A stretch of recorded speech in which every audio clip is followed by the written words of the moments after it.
My top 6 ways to stay sane living on a remote construction site.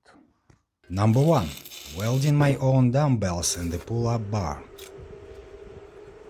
Number 2. Teaching myself game dev in Unity.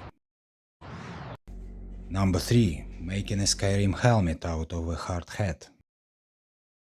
Number 4. Building my own startup, Zorro, AI estimator. Number 5. Playing Control to clear my head.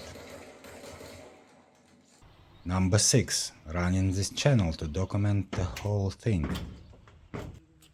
So stick around and subscribe. I'm curious to see how it turns out.